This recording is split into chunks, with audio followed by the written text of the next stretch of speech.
Welcome to Business Over a Brew. Nick Dar here with you. Another episode. Pleased to be joined by local entrepreneur Mark Vaughn with Franklin Vaughn Accounting Firm, and also somewhat recently, I guess, Drake Tire and Auto Service. Mark, thanks for coming on the show. Thanks for having me. It's a nice opportunity. Well, just talk a little bit about your personal history. Where'd you grow up? Where are you from? Things like that. So I grew up and still live in Bunker Hill. Okay. But I went to school here at Mississippi Valley Christian School in Alton. So I've been focused in the Alton area for many years. Then went to Bob Jones University in Greenville, South Carolina to get my undergraduate. Got my, later on after being in my career for a while, I got my master's degree from Missouri Baptist when they were out at Lewis and Clark. So I was able to stay here, go to Lewis and Clark in the evening and get my master's degree. Right. And then first job out of college was? My first job, I worked for a sole proprietor, Richard Walden in Carlinville. He'd been an IRS agent for many years, had his own tax practice up there. And he still does. He taught for the University of Illinois tax schools to help with the continuing education requirements. So was that always the game plan for you to go into accounting? Was there anything other that was in consideration? I can't explain why I chose accounting, but that was my intention when I went into college, was to get a degree in accounting, sit for the CPA exam, and go into some kind of an accounting field. Right. So you're working a practice. At what point, take us from the timeline to when you kind of started your own, or I don't know if you started your own, but talk the story of Franklin Vaughn, I guess. So after 2 years there, I learned a lot. I learned an incredible amount from Rich, but that's all he did was tax returns. And so by the mid to late summer, there wasn't a whole lot of work. Right. I was friends with one of the partners at the time. It was Shuffle and Company. And I talked to him a couple of times and happened to talk to him once when they'd had somebody turn in notice. So then I got hired and worked at Shuffle and Company for a little over almost 8.5 years. Then I had an opportunity to go to work for a client. As you know, with tax season, you're gone quite a bit. My oldest son in the spring of 2003 commented that, we need a new daddy because I'm gone during tax season. That hurts. It does. It kills you. Right. So I had an opportunity to go to work for a client that fall. I took that opportunity. I worked there for almost 4 years. And then they made some changes and eliminated the department I was in. Mm-hmm. So I went to work for a real estate development company. I loved that work. Didn't like driving to St. Louis so much. Right. Had an opportunity to come back over here, worked for an engineering firm for a while. Nathan Franklin and I had met when we were both at Shuffle. And one day it's like, why are we killing ourselves making money for other people? Right. We know how to do this. So we did create Franklin Vaughn ourselves in the fall of 2009. We left our other employment in 2010, and then we've just kept going from there. So talk about that first leap of faith, opening your own practice. It was quite a challenge. I did have some 20, 30 people I continued to do tax returns for. Mm-hmm. But we just decided this is what we need to do. We started, we did a lot of workshops, ways to try to get ourselves out in the community. I went to a lot of Growth Association breakfasts. Right. In fact, that was where we met our first actual Franklin Vaughn client. I was sitting with a guy at breakfast who I'd worked with before. He said, "Hey, I just started my own business. I need somebody to help me." Right.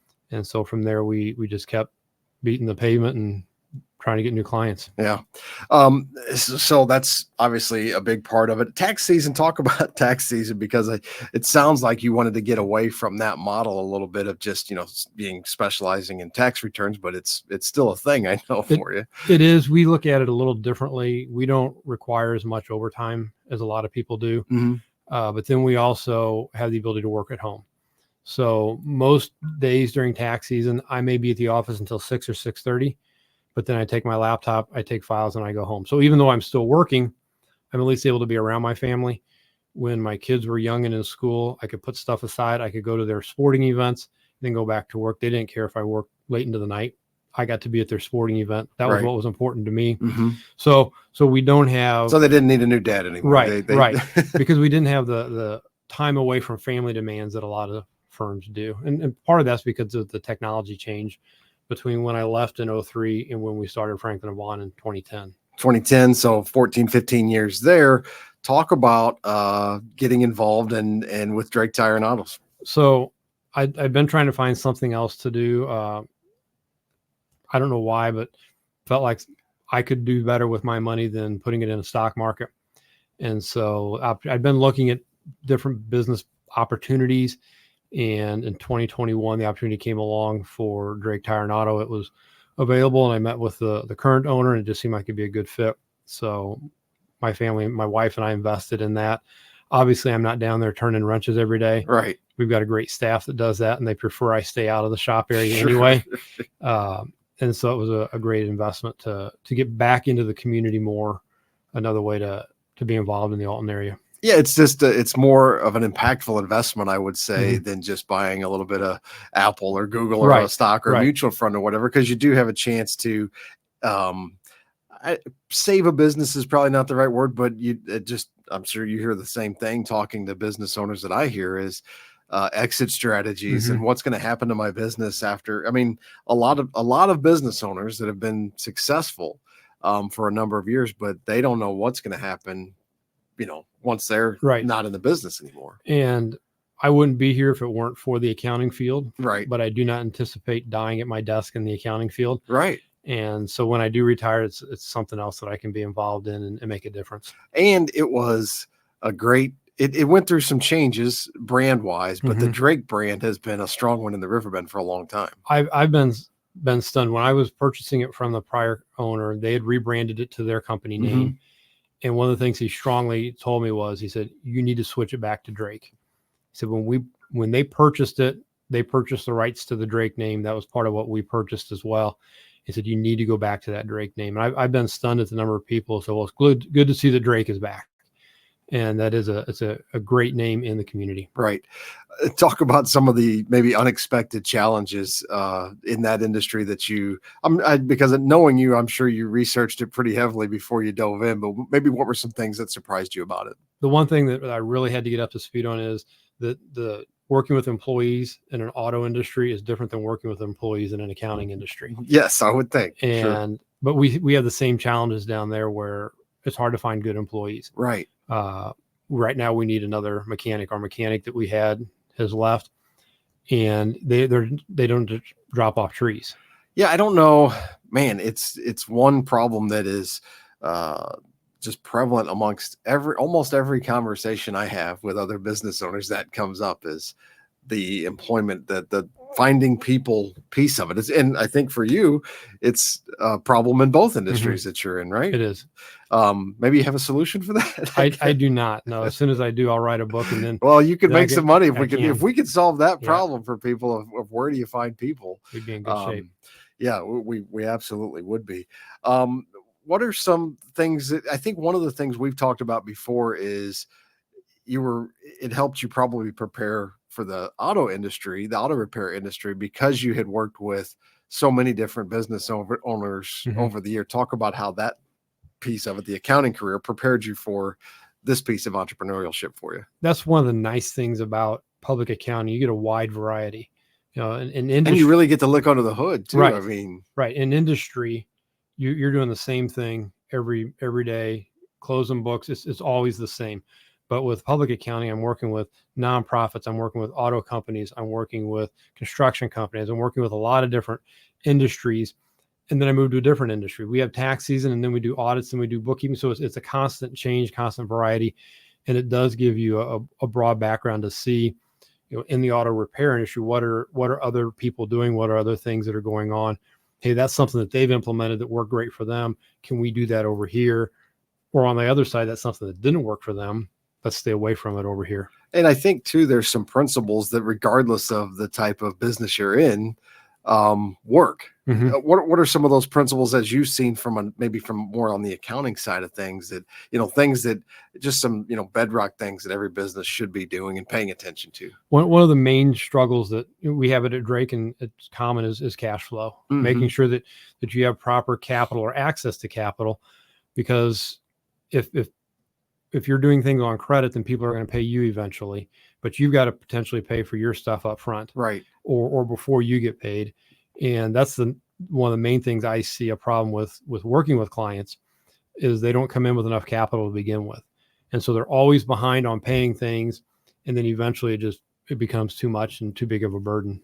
And in that industry anyway, it's not like there's a monthly fee that people pay that is coming in. It's especially for larger repairs. It's like, okay, we fixed it and now we're not going to be back for a while, hopefully. Right. So that's a bit of a challenge from a cash flow perspective, kind of having to, start from not zero, but close to zero every month. We do have your routine, your oil changes, tire rotations. Those don't make a lot of money. That just keeps you coming in the door. Right. And then when you're in the door, our guys look at the car as well to let you know, hey, are there other things that you maybe need done? Maybe you don't need it done today, but be aware that 3 months, 6 months, next time you come in, you may need to look at brakes or shocks or whatever else it is on the car. So you do have a little bit of the repeat, but hopefully we fix it and then you don't need to worry about it again. Right. It's an interesting type of business. I don't know if you would describe it as a franchise, but you are under the Napa name that provides certainly some things that are helpful for you, correct? It does. Napa has training that we get to utilize. There are other group discounts that we get for being part of Napa. We rely on Napa and then O'Reilly quite a bit too. We're not a branded O'Reilly store, but we do a lot of work with both of them. And they give us a lot of benefits as a result of it. Right. Who have been, I guess, in both industries? You mentioned Rich, but who have been some mentors along the way that have helped you out from a business standpoint? So I learned a lot when I was at Shuffle. Not necessarily going on once I left there. They didn't offer to continue to be a mentor per se. Right. Sure. But even now, there's people there that if I pick up the phone with a quick question, I've done it here in the last couple of months. Hey, we used to work together. Can I pick your brain on something? And they're willing to do it. I feel like in this area, at least, the CPA firms, we try to work together. I know there are other, I've asked Jim Algitz with Algitz Automotive questions about auto stuff. I've known Jim for many years. And then as the Napa group, we have what's called a small business development group where business owners sit around, we have dinner together and what's going on at your shop? What are you struggling with? What's going right? And there's a good camaraderie there where a lot of times you see industries and it's a fierce competition. These areas, in this area at least, it's not. It's how can we help each other grow? And you don't have that. Well, I can't tell you anything because you're my competition. It's, hey, I'm struggling with the same thing. How can we help each other get better? Right.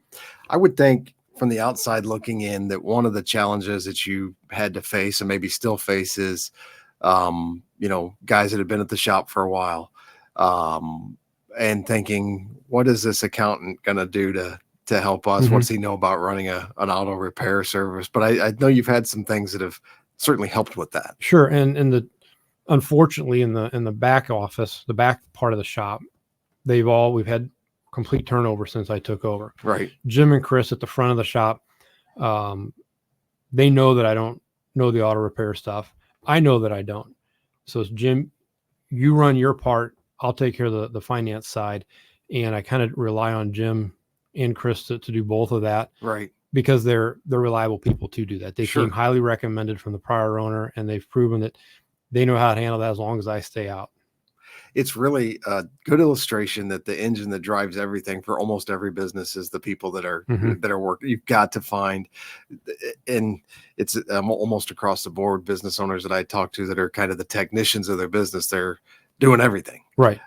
So this is a great, I think, experiment for other business owners to learn from, because probably in your accounting firm, you're maybe a little bit more like that.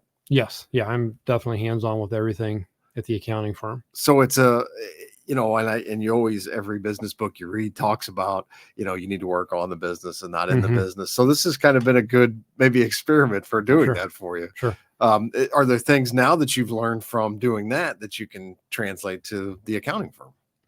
As I said, now I'm more firsthand experiencing some of the challenges that my clients have. With the accounting field, we don't have a lot of what's called cost of goods sold.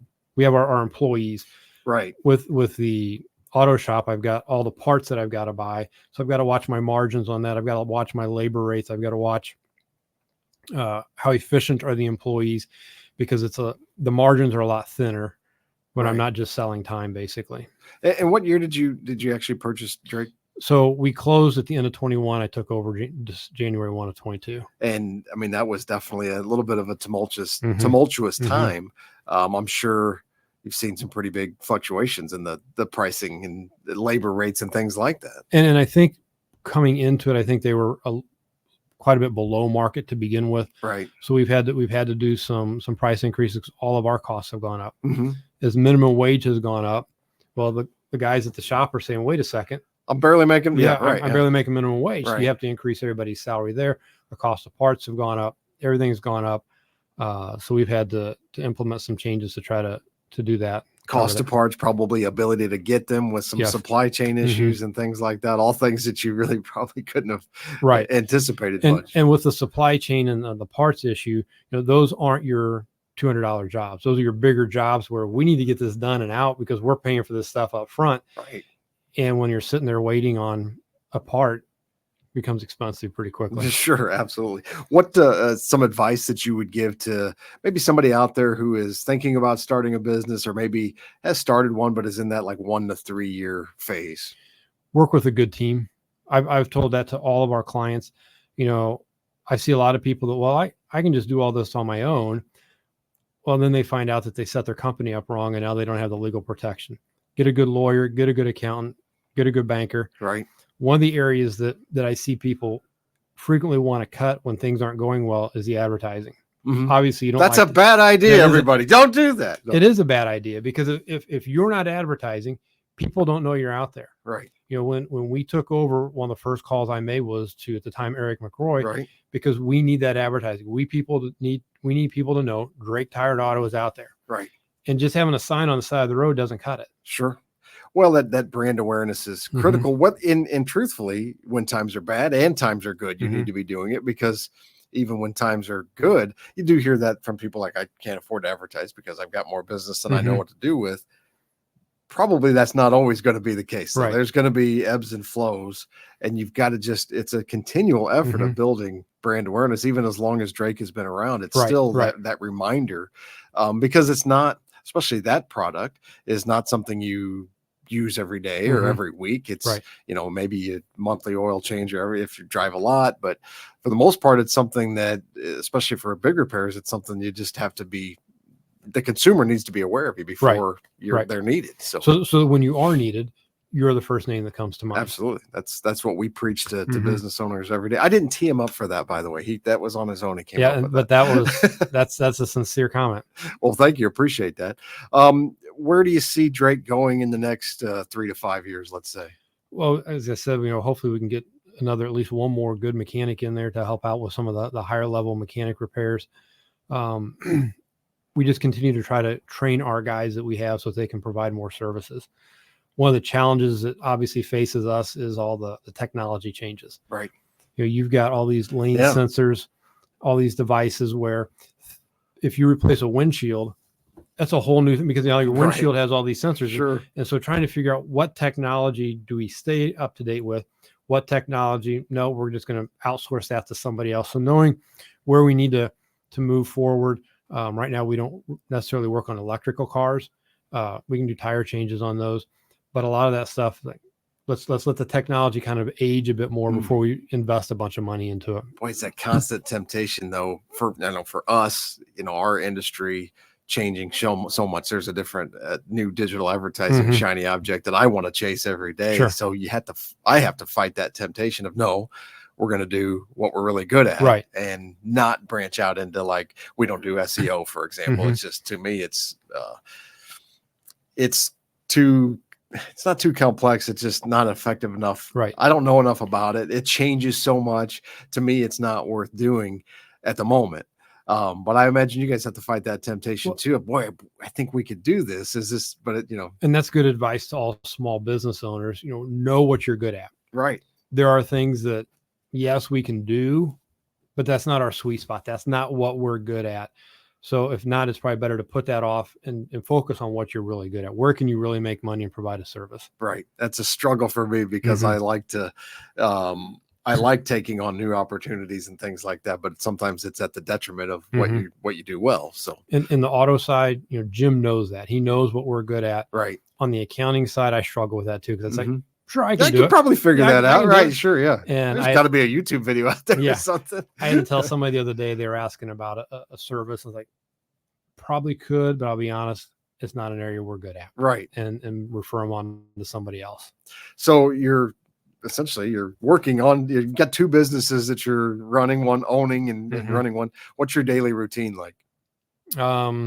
Early riser? Yeah, I do. I get up 5 a.m. and get going. And my primary focus is the accounting firm. Right. I'm there every day. I go to the shop a couple of days a week, and then I work on the shop stuff more in the evenings and on the weekend, because a lot of what I'm doing there is just not stuff where I need to be face to face with the customer. Right.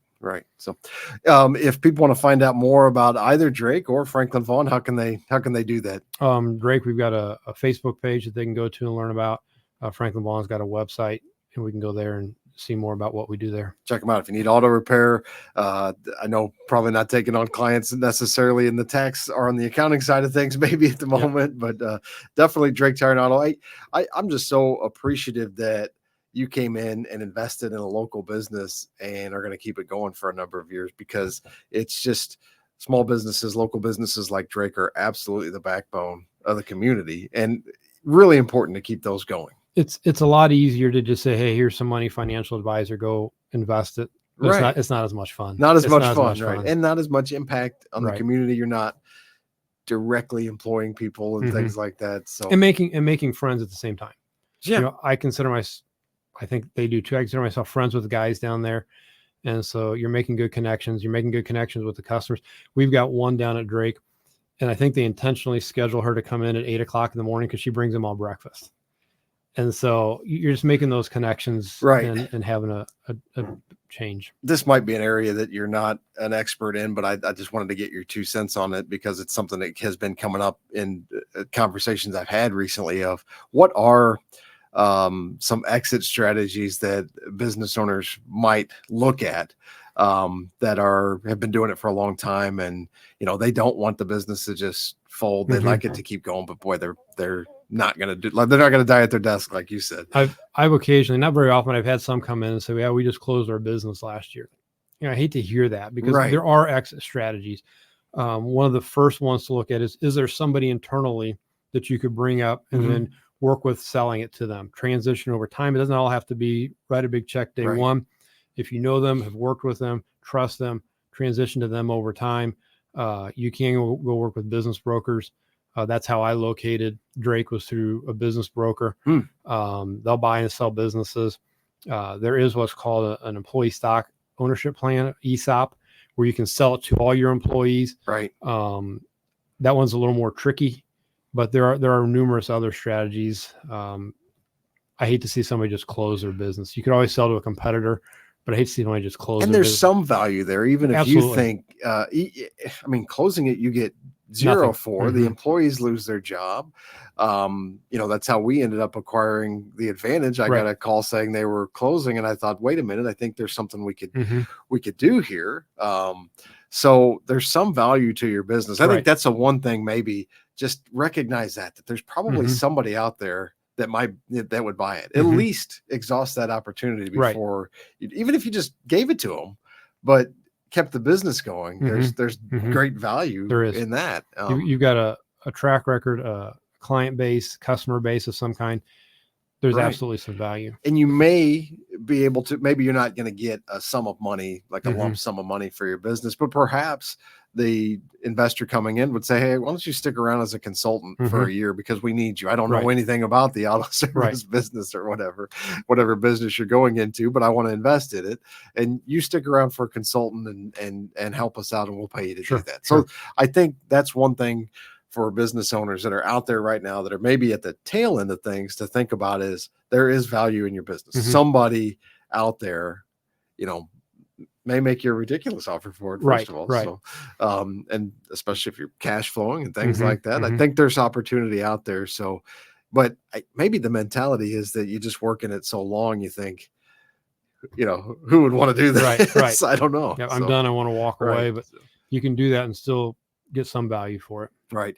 Well, Mark, thanks so much for coming on the show. Congratulations on all your success. Perhaps we'll have you on to do like a tax special at some point for businesses, and how maybe they can do some tax planning and things like that, and we can discuss that. But thanks so much for coming on. Appreciate it. And we'll do it again soon. Thanks, Mark.